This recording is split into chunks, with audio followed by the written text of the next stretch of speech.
ada seniman, ada mahasiswa, ada warga kampung situ, kita bikin lampion bareng-bareng. Nah, berarti sebetulnya nih di seni pun bisa untuk menggerakkan bisa apa ya, empati atau simpati masyarakat gitu ya. bisa. Untuk kalau memang teman-teman sudah mulai menyukai seni atau tidak menyukai seni pun tidak apa-apa, tapi alangkah baiknya kalau kita rajin-rajin mendengarkan. Jadi mendengarkan ini artinya bukan hanya dengan telinga. Jadi ketika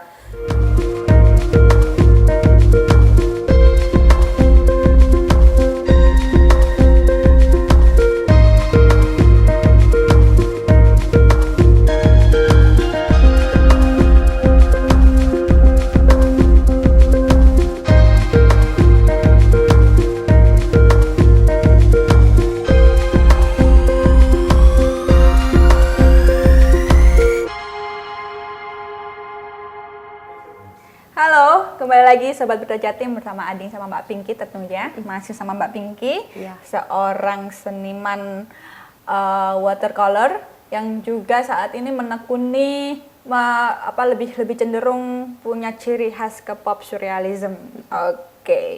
Oke, Mbak Pinky. Tadi ada sedikit obrolan soal bagaimana sih waktu pandemi nih. Waktu pandemi susah banget nih seniman untuk berkarya, untuk berkarya, untuk untuk mengekspresikan diri gitu. Nah, aku lihat dia dari IG-nya lagi dari IG ya. Aku stalker yang handal gitu ya. Aku lihat dari IG-nya Mbak Pinky ada beberapa agenda gitu yang Mbak Pinky lakukan seperti yang ada di Instagram ini gitu. Ada apa nih Mbak Pinky? Bikin apa ini Mbak Pinky? Ini waktu itu aku bikin pameran lampion di ini Imlek kemarin gitu. Kalau teman-teman pernah dengar Kampung Tambak Bayan namanya di Surabaya. Itu adalah salah satu kampung pecinan tertua di sini. Dia tidak masuk cagar budaya sebetulnya, tapi dia punya satu bangunan di dalam kampung itu yang dulunya itu rumah tinggal tapi besar dan tua sekali bangunannya. Saat ini difungsikan sebagai aula oleh orang-orang di kampung situ. Dan waktu itu karena musim hujan waktu Desember 2021 itu kan musim hujannya berat tuh gitu. Itu ada satu kamar dari bangunan itu yang atapnya jebol gitu. Dan bangunan ini kiri kanannya itu langsung bersisian dengan rumah-rumah warga kampung situ. Jadi waktu itu kita bareng-bareng sama aku dibantu oleh teman-teman mahasiswa, teman-teman seniman gitu. Terus ada juga teman-teman komunitas lain. Jadi ada Mas Bintang Putra dari Orange House Studio, terus ada teman-teman Pawone arek-arek itu, teman-teman P3 itu. Jadi kita bikin pameran lampion waktu itu untuk fundraising, untuk menggalang dana. Jadi peserta pamerannya itu adalah ada seniman, ada mahasiswa, ada warga kampung situ. Kita bikin lampion bareng-bareng di bangunan itu gitu. Pamerannya juga di bangunan itu gitu. Terus hasil lampion yang dipamerkan itu kita jual. Ada juga kita juga bikin kayak celengan donasi gitu yang kita taruh di area pameran. Jadi pengunjung bisa sekedar donasi gitu. Itu semuanya kita kumpulkan terus dipakai untuk memperbaiki atap bangunan yang bocor itu gitu. Ini acaranya kan waktu Imlek. Ini saat ini baru sedang mulai diperbaiki. Jadi reparasinya sedang berlangsung ini. Berarti hasil dana dari donasi yang diselenggarakan dari pameran ini, yang hasil dari pameran ini baru direalisasikan. Iya, ini baru terrealisasi karena kemarin kan ada keselat, ada puasa, ada lebaran gitu. Itu. Jadi Mbak, selain seorang seniman ini, seorang seniman lukis yang memang sehari-hari gitu ya, mengekspresikan dirinya melalui cat air, melalui kanvas dan lain sebagainya. Terus tadi Mbak Pinky juga sempat ada cerita bahwa ternyata nggak bisa gitu ya Mbak Pinky hidup tanpa nggak melukis gitu. Nah, selain menjadi seorang seniman yang seniman banget nih, yang hidupnya dengan melukis nih, hidupnya dengan berkesenian gitu. Kenapa sih Mbak Pinky mencoba untuk istilahnya apa ya, jadi pionir atau mengajak teman-teman untuk ngadain kegiatan-kegiatan charity kayak gini-gini nih, itu kenapa kayak gitu Mbak Pinky? Atau memang ada agenda khusus nih dari Mbak Pinky sendiri untuk mungkin campaign or something atau apa gitu? Kalau agenda khusus sih enggak juga sebenarnya, Kak. Dan yang jelas pionir juga bukan, karena ini kan kalau konteksnya pameran lampion ini baru terpikirkan ketika aku tahu bahwa ada kerusakan terjadi di bangunan di Tambak Bayan itu. Maksudnya aku kenal dengan orang-orang di sana sudah cukup lama, jadi dan aku juga sangat suka dengan bangunan itu karena aku pernah datang ke sana untuk melukis dan suasananya tuh wes jan horor-horor ya apa, tapi bagus bangunannya gitu, dan sayang kalau itu hilang pelan-pelan cuma gara-gara musim hujan gitu. Jadi ketika itu kejadian baru aku terpikirkan, jadi tidak diagendakan sama sekali sebetulnya, jadi cukup spontan. Dan kalau soal pionir juga aku kira enggak, karena komunitas-komunitas yang berkegiatan untuk istilahnya mungkin Tambak Bayan itu kan memang kalau Ading pernah dengar tuh dari dulu memang cukup banyak, aku mau bilang kasus tapi tepat atau tidak gitu, tapi ya kira-kira banyak jadi pemberitaan lah Tambak Bayan itu. Nah, komunitas-komunitas yang merespon itu untuk membantu warga Tambak Bayan itu sudah banyak sebetulnya gitu.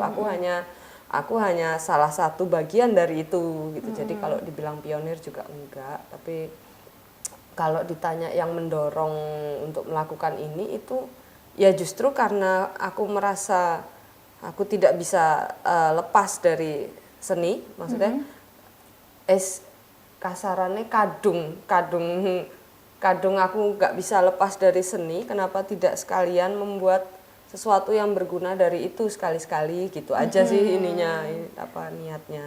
Berarti nih selain memang niatnya untuk apa ya, sisi lain dari seni itu memang bisa untuk menyuarakan atau membantu orang lain. Betul. Begitu. Nah, melihat fenomena hari ini nih Mbak, kayak banyak seniman-seniman ini yang hidup itu dengan keseniannya, kemudian dia survive gitu dengan keseniannya. Kalau aku lebih tarik sedikit lebih jauh nih Mbak, kayak kemarin ada kisah di Louvre apa sih di Prancis itu yang Louvre itu yang lukisan Mona Lisa dilempar sama cake. Oh iya. Itu kan karena salah satunya adalah yang pelemparnya itu pengen para seniman-seniman ini memperhatikan lingkungan sekitar gitu, lebih memperhatikan lingkungan sekitar, jadi semacam kayak protes gitu ya. Gitu. Yang melempar nih bukan seniman ya malahan ya? Kayaknya sih simpatisan atau something kayak gitu, aku nggak benar-benar tahu, cuma ada suara-suara seperti itu gitu. Nah dari Mbak Pinky sendiri yang saat ini tuh juga bergerak gitu, menyuarakan bahwa seniman itu bisa berguna gitu bagi lingkungan sekitar. Tanggapan Mbak Pinky sendiri kayak gimana sih? Apakah apa yang bisa dilakukan seorang seniman untuk berdaya gitu terhadap lingkungan sekitarnya? Banyak sebetulnya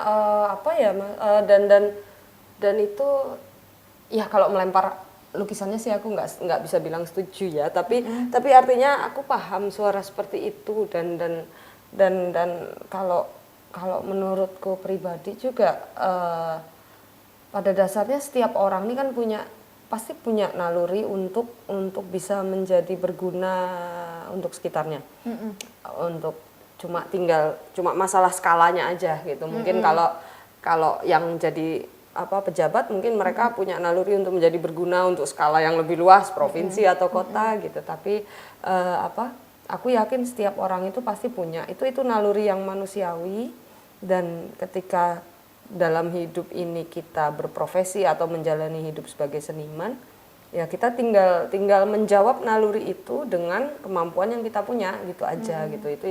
Itu yang coba aku lakukan gitu, karena kalau aku mencoba berguna dengan misalnya melakukan apa, nggak usah jauh-jauh deh, aku ngajar aja atau aku orasi gitu, kayaknya nggak bisa deh. Oke. Gitu. Jadi seperti yang Mbak Pinky lakuin ini di Tambak Bayan ini, kayak bikin charity something kayak gitu ya. Itu sebetulnya selain Mbak Pinky nih, gitu, selain Mbak Pinky sendiri, teman-teman seniman-seniman yang lain itu apakah memang gencar gitu di Surabaya untuk waktu itu yang mendampingi aku banyak itu sebetulnya adik-adik kelasku dari arsitektur Untak. Waktu itu mereka punya komunitas seni kecil gitu, namanya Pasukan Pulang Pagi gitu, singkatannya P3. Mereka kenal dengan orang-orang Tambak Bayan juga, dan mereka yang pertama kali dapat berita kalau bocor gitu, kalau atapnya rusak, mereka yang nyampaikan ke aku gitu. Terus ya wis, ayo kita bikin sesuatu yang sekiranya dekat dengan kesukaan kalian terhadap bidang seni gitu, dan ada kaitannya dengan masyarakat Tambak Bayan yang notabene mereka kebanyakan kaum Tionghoa gitu, yang bisa menjadi ciri kuat untuk kampung Tambak Bayan gitu, tapi juga menarik untuk publik gitu. Waktu itu yang terpikirkan itu adalah pameran lampion kemasannya gitu. Ini waktu yang datang di pameran lampion itu banyak nggak sih Mbak? Banyak, lumayan banyak kok. Kita kalau orangnya aku tidak menghitung ya, tapi dari pameran lampionnya saja waktu itu kita berhasil mengumpulkan donasi itu 8 juta. Wow, itu lumayan banyak ya. Pamerannya hanya seminggu kok, 5 hari sampai seminggu gitu. Nah, berarti sebetulnya nih di seni pun bisa untuk menggerakkan apa ya, empati atau simpati masyarakat gitu ya, untuk lebih peduli, untuk lebih untuk lebih care, aware gitu sama lingkungan sekitar. Nah, selain Mbak Pinky nih gitu, selain Mbak Pinky mengadakan charity kayak gini nih, kedepannya nih Mbak Pinky ada project lagi nggak untuk melakukan charity ke depannya atau apa gitu? Ada sedikit sebetulnya. Jadi teman-teman komunitas lukis cat air ini kan mau ada pameran. Itu mau ada pameran. Kita setiap tahun memang pameran rutin. Nah, ketika pameran itu biasanya setiap anggota itu kita urun 1 atau 2 karya gitu. Kebetulan tema untuk pameran tahun ini Kolcai ini ngambil tema Hari Populasi Dunia. Itu di bulan Juli, pertengahan Juli, aku lupa tanggalnya. Pertengahan Juli itu adalah bulan depan ya? Iya, itu Hari Populasi Dunia. Nah, aku sedang memikirkan karya yang mudah-mudahan tidak hanya berupa lukisan tetap, karena ini kan pamerannya pameran lukisan, tapi aku sedang mengolah ide gimana caranya supaya dari karya itu aku bisa sekalian fundraising tipis-tipis gitu untuk yang arahnya tentu ke ini ya, ke seputar isu populasi dunia. Isu populasi dunia nih kalau aku baca itu turunannya ada banyak kan, ada ke pendidikan ke hak asasi perempuan ke daya dukung lingkungan gitu. Aku belum menentukan, tapi ya pengennya aku bisa majang karya sambil fundraising tipis-tipis lah gitu. Gitu. Rencananya pamerannya itu nanti di alun-alun Surabaya, di basement itu. Nanti tanggal semoga tidak dipindah ya oleh Disbud Parpora.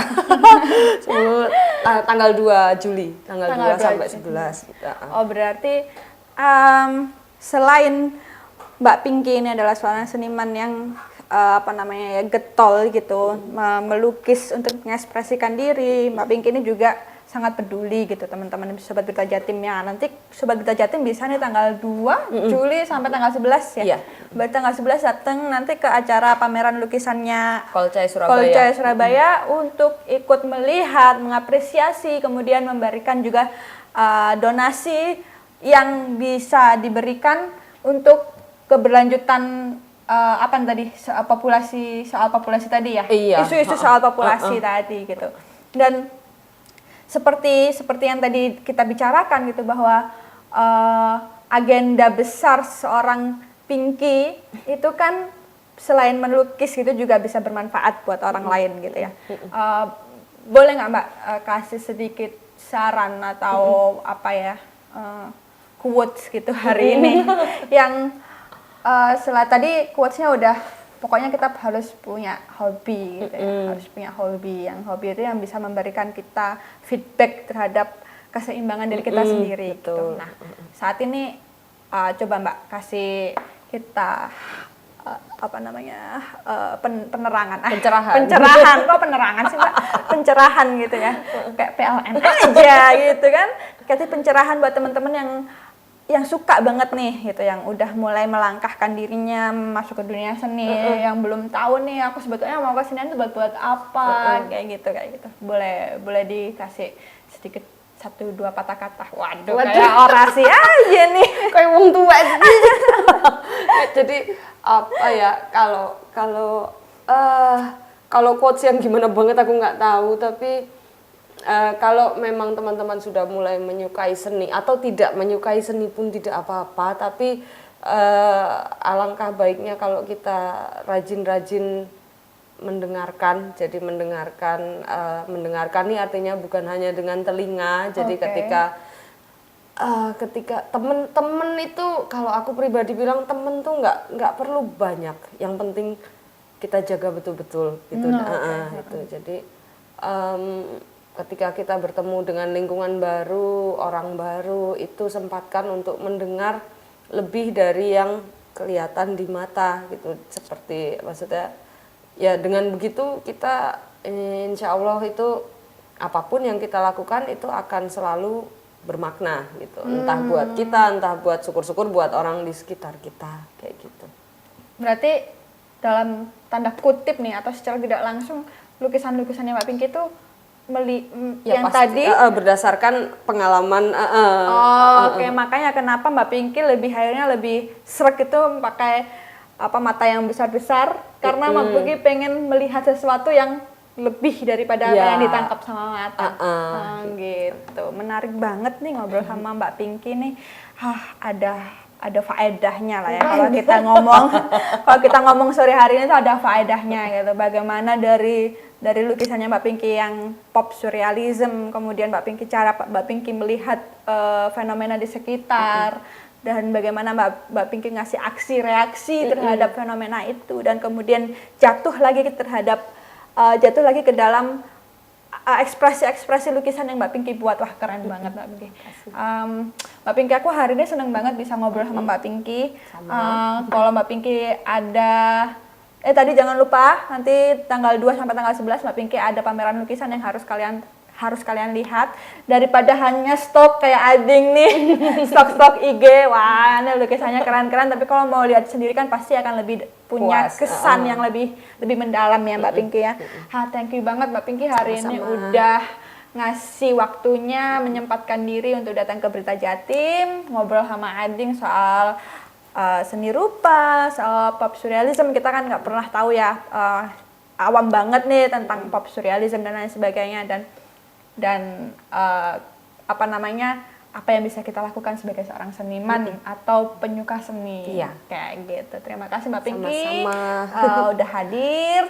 Dan bye-bye sahabat Berita Jatim. Hari ini sekian dulu sama Ading dan Mbak Pinky. Ketemu lagi di segmen selanjutnya di Side to Side Culture Talk. Bye.